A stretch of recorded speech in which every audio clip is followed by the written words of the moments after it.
안녕하세요, 백돌입니다. 혹시 퇴사하고 싶어서 이 영상 클릭하셨나요? 진짜 취업만 하면 소원이 없겠다 싶었던 적이 있었는데 직장 상사와 트러블부터 어느 순간 회식도 회사 동기들 모임도 공허해지면서 언제까지 이렇게 살아야 되나, 내가 꿈꿔왔던 인생이 이런 것인가? 이런 생각 드신 적 있으시죠? 그렇다고 그냥 관두자니 그동안 쌓아왔던 커리어도 그렇고 당장 월급이 없으면 생활이 안 되니까 늘 생각만 해왔던 그것이 바로 퇴사일 거예요. 로또만 당첨되면 진짜 바로 퇴사한다 이렇게 얘기하지만 생각보다 퇴사는 그렇게 찾아오는 게 아니라는 거 알고 계신가요? 저도 수백 대 1 경쟁을 뚫고 당당하게 대기업 공채로 입사했고 첫 월급 받고 부모님 돌침대도 해드리면서 세상 떳떳한 자식 노릇도 하고 결혼도 하고 애도 낳으면서 대기업 두 곳을 10년 동안 다니고 퇴사를 했습니다. 마침 오늘이 퇴사한 지 딱 1년째 되는 날이에요. 10년 전 초봉 5천 대기업 출신인 제가 어떤 과정으로 왜 퇴사를 했는지, 그리고 퇴사하고 나서의 삶은 어떤지 다 말씀드릴 테니까 이 영상 끝까지 보시면 여러분들의 그 막연한 신기루 같은 퇴사 고민을 다시 하게 되고 좀 더 뚜렷한 퇴사 계획으로 바꾸실 수 있을 거예요.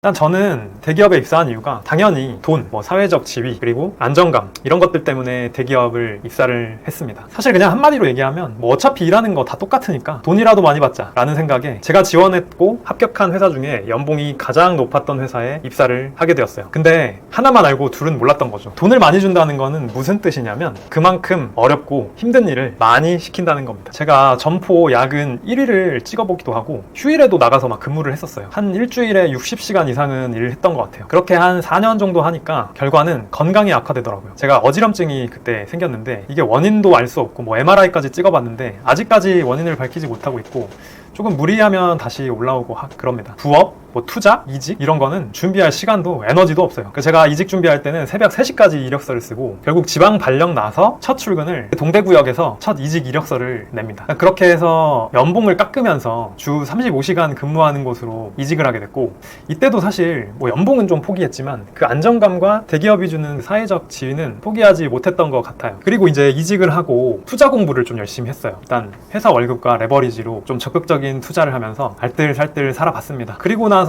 결혼을 하게 됐고 자녀가 태어나니까 이게 진짜 현실 체감이 확 되더라고요. 일단 맞벌이에 양가 도움을 못 받는 육아는 이렇게 표현하면 좀 그렇긴 하지만 지옥 그 자체였습니다. 아내의 우울증까지 더해져서 제 회사 생활에도 영향을 받더라고요. 그래서 저는 오전에 육아를 하고 9시 칼 출근을 하고 5시가 땡치면 뒤도 돌아보지 않고 퇴근을 해서 매일 저녁 육아를 했습니다. 씻기고 설거지하고 밀린 빨래 개고 수유하고 새벽에 잠들고 이런 일상이 계속 반복되다 보니까 회사에도 악영향을 끼쳤고 결국에 하위 고가도 받게 되었어요. 근데 이때쯤 코로나가 터졌는데 제가 이직한 회사가 코로나 전에 엄청나게 급성장하던 회사였는데 코로나로 인해 실적이 엄청나게 악화가 됐어요. 그때 느꼈어요.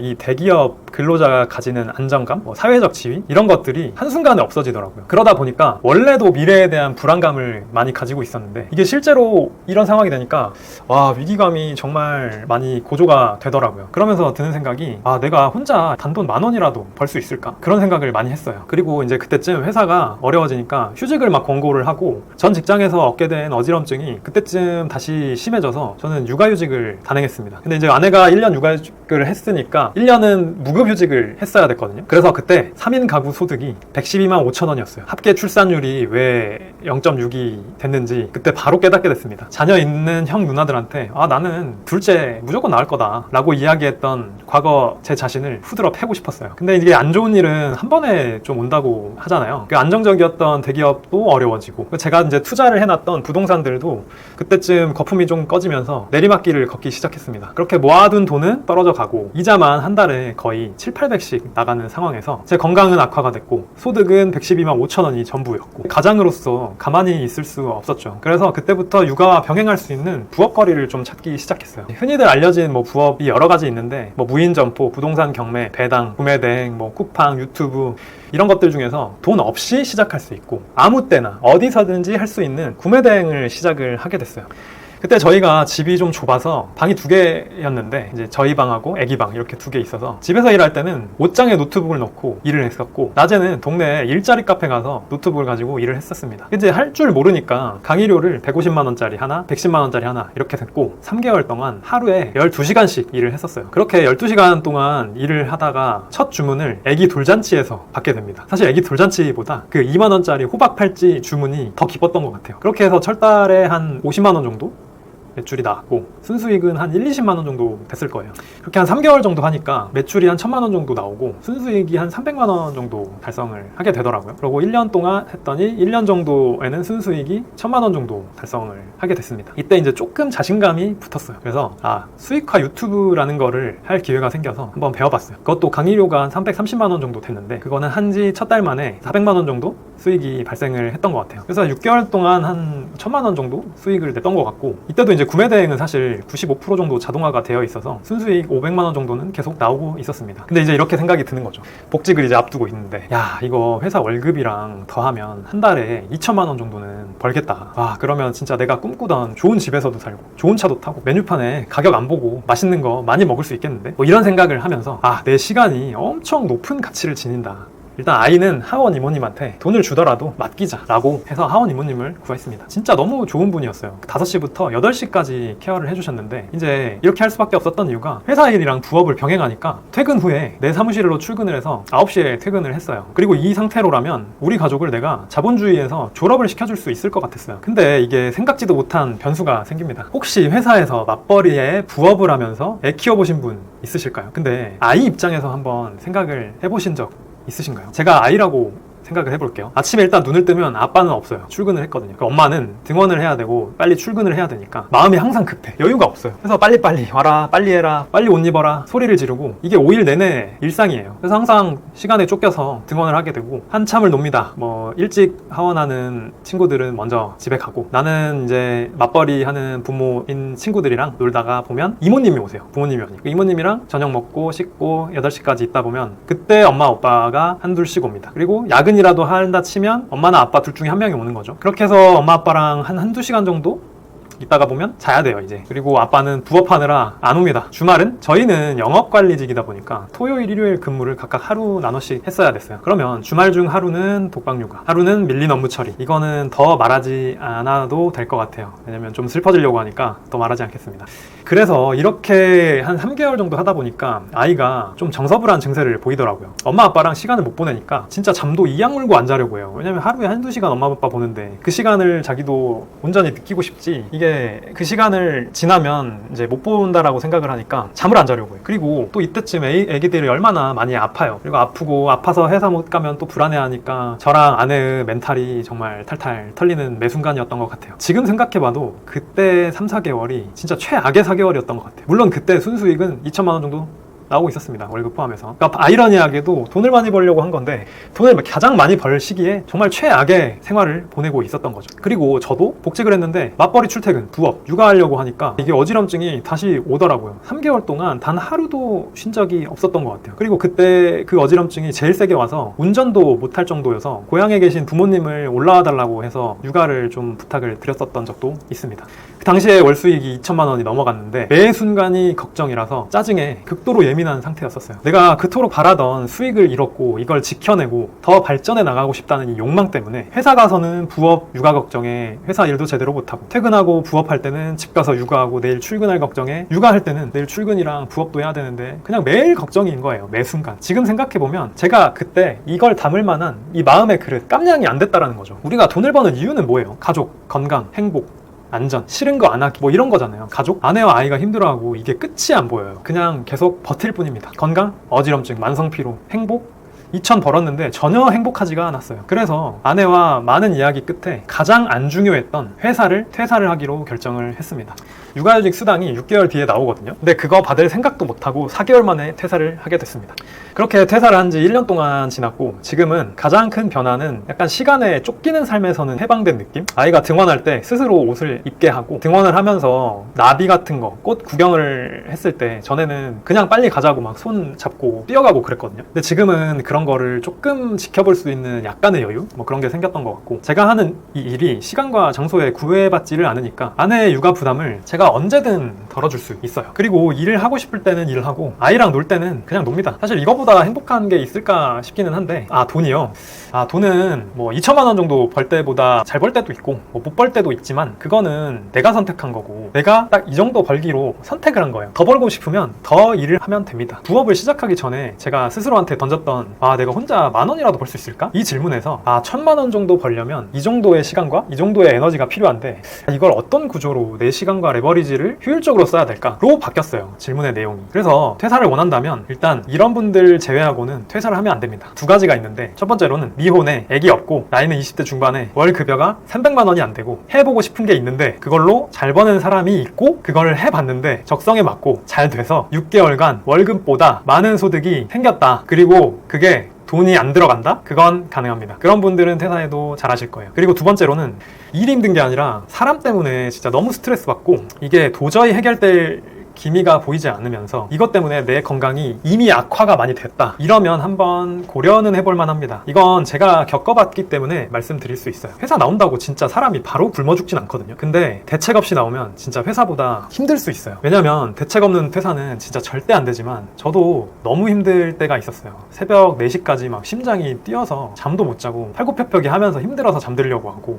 막 아침마다 소리 지르면서 깨어났고, 그 회사에 있던 매 순간순간이 정말 지옥 같을 때가 있었거든요. 그때 느낌이 이 가슴에 있는 대기업 명찰이 진짜 내 스스로를 갉아먹고 있는 그런 느낌? 어떻게 입사한 회사인데, 이런 생각도 들고, 사무실에 있는 그 1분 1분이 정말 1시간 같았던 경험이 있었는데 뒤돌아서 그걸 버티니까 어지럼증이 되고 일상생활이 어려워질 정도로 건강 이상이 오니까 이거 더 다니기 힘들 것 같다라는 생각이 진짜 바로 들었거든요, 그때는. 근데 지금 생각해보면 그때 그게 공황인가? 뭐 그런 생각도 들긴 하는데 알 수 없죠.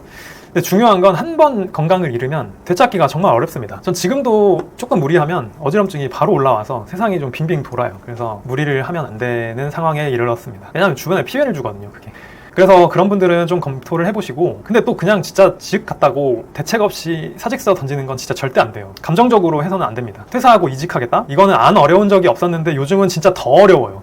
경기가 진짜 어려운 것 같아요. 퇴사하고 뭘 차리겠다? 돈이 진짜 많은 분이면 상관없는데 돈이 많으면 뭐 이런 고민조차 안 하시겠죠? 이건 더 안 돼요, 사실. 자본적 리스크가 존재하잖아요. 직장인들 대부분이 생계형 혹은 대안이 없어서 다니는 경우가 많은데 제가 해본 것도 아닌데 막상 뭘 차려가지고 안 되면 정말 인생이 하드코어 난이도로 바뀌거든요. 저는 진짜 회사 다닌 10년 내내 퇴사하고 싶다고 외쳤는데 제 동기들도 알 거예요. 그래서 전 실제로 했고, 아직도 회사를 안 가는 게 가끔은 안 믿깁니다. 정말 회사가 너무너무 싫고 힘들다 그러면 일단 3,000만 원 정도만 모아보고 결정을 하세요. 그리고 3,000만 원은 모으기 전까지는 이 방식으로 퇴사 준비를 하셔야 됩니다. 일단 첫 번째로는 소비 지출을 점검을 해야 돼요. 그 테슬라의 일론 머스크 있죠. 그분도 망할 거를 대비해서 하루에 1달러로 생활이 가능한지를 테스트 해봤다고 하거든요. 망했을 때 내가 하루에 1달러로도 죽지 않고 생활이 가능한지 테스트를 해봤다고 하더라고요. 일단 뭐 알뜰폰 바꾸고 이런 건 기본이고, 보험 정리, 뭐 암보험 1개, 실비보험 1개 빼고는 그냥 정리해도 무방합니다. 그리고 식비 같은 거, 대출 이자 더 낮출 수 없는지, 이자 같은 거는 금리 인하 요구권 같은 것도 사용해 보시고요. 더 싼 대출이 없는지, 그거를 부수거래 같은 걸로 인하할 수 없는 건지 그런 것도 체크해 보시고,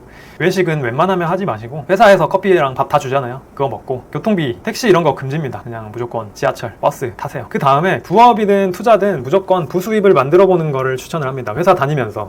근데 투자는 돈이 들어가기 때문에 돈이 안 들어가는 부업부터 한번 해보시기를 추천을 드릴게요. 뭐 블로그나 구매대, 유튜브 이런 거는 돈이 안 들면서 돈을 벌 수가 있거든요. 그래서 그 부수입이 월급을 초과하고 그 과정을 6개월 이상 유지를 할 경우에는 퇴사를 검토해도 됩니다. 왜냐면 이게 계속 잘 되고 성장할 줄 알았는데 진짜 말도 안 되는 변수로 정책이 하락기 같은 게 올 수가 있어요. 이게 본인 역량, 본인 의지의 문제가 아니에요. 뭐 매크로, 뭐 코로나, 경기 침체, 뭐 정책 변경 이런 것들이 정말 매 순간 쏟아져 나옵니다. 그 변화에서 자기가 계속해서 버텨나갈 수 있는 의지와 능력, 이런 경험들을 기르려면 최소한 6개월 정도는 검증이 필요해요. 그렇게 검토를 해보시고, 정말 마지막으로는 내가 어떤 삶을 살고 싶은지를 1차적인 목표를 정말 깊이 고민을 해보셨으면 좋겠어요. 보통의 대답은 나는 그냥 서울 신축에 살면서 뭐 외제차 타고 월세 받으면서 그냥 놀러 다니고 싶다, 이렇게 답변을 하거든요. 저 그러면은 이렇게 물어봐요. 서울 어디 신축?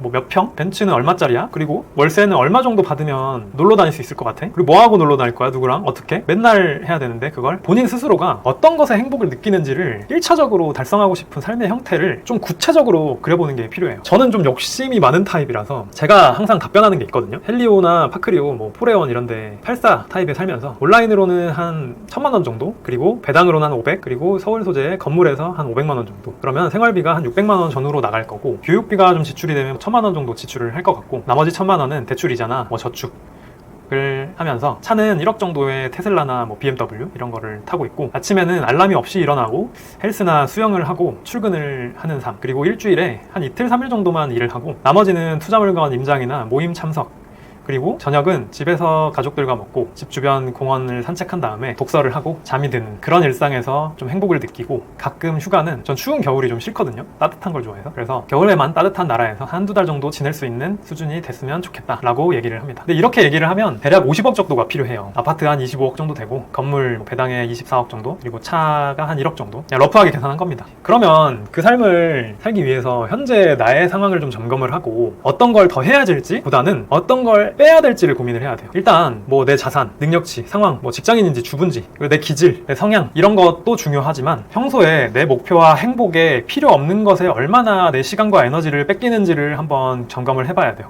내가 그렇게 원하는 목표가 있다라고 하면 이 목표와 상관없는, 의미 없는 것에 시간과 에너지를 뺏기는 건 아닌지라는 걸 점검해 볼 필요가 있다는 거예요. 의미 없는 만남을 계속 한다거나 의미 없는 행동을 계속 한다거나 이런 것들이 다 계속 목표와 멀어지는 삶인데, 나는 퇴사를 하고 그 어떤 목표를 이루기 위해서는 이걸 안 하고 이 시간에 다른 거를 해야 된다는 거예요. 당연히 저 목표를 달성할 수도, 못할 수도, 수정할 수도 있어요. 생각보다 집값이 비싸질 수도 있고, 뭐 물가가 올라갈 수도 있고, 지출이 더 많아질 수도 있고, 뭐 그런 건데, 결국 내가 저런 삶의 형태를 그리면서 그게 가장 행복한지를 고민을 해봐야 된다는 거죠. 그리고 그거를 수정하고 더하고 빼고 하면서 계속해서 살아가야 된다는 게 중요한 겁니다. 저는 고등학교 때부터 작은 방에서 10명이서 기숙사 생활을 하고, 수능 전날 생전 처음 가본 오이도에서 모텔에서 자고 수능을 쳐서 인서울 4년제에 입학을 하게 됐어요. 그리고 입학을 하고 나서는 중구에 중부시장 건어물 시장이 있거든요. 거기 2층에 무보증 월 30만원짜리 단칸방에서 2년을 지냈습니다. 거기는 쥐랑 개미가 막 나왔었어요. 그때는 쥐랑 개미가 없고 좀 시끄럽지 않은 동네로 이사가면 진짜 소원이 없겠다라고 생각을 했거든요. 근데 지금은 제 명의의 아파트도 있고, 그런데 이걸 아파트를 가져보니까 아, 서울 송파구에 30평대 아파트로 이사가고 싶다, 뭐 이렇게 생각을 합니다. 사람이 이렇게 간사해요. 그만큼 목표랑 이런 것들이 계속 변한다는 거예요. 근데 여기서 간과하면 안 되는 게, 돈이 무조건적인 목표가 되면 안 됩니다. 이 내 깜냥과 행복, 그 사이에서 끊임없이 조율과 밸런스를 맞춰야 된다는 거예요. 아니면 정말 돈만 쫓는 괴물이 되어버리거나, 아니면 의미 없는 행복만 추구하는 그런 무책임한 사람이 되어버립니다. 건강을 잃어버릴 수도 있고요. 그래서 치밀하게 살되 그 괴물처럼 되지 않게 스스로를 계속해서 담금질하고 마음의 수련이 필요한 겁니다.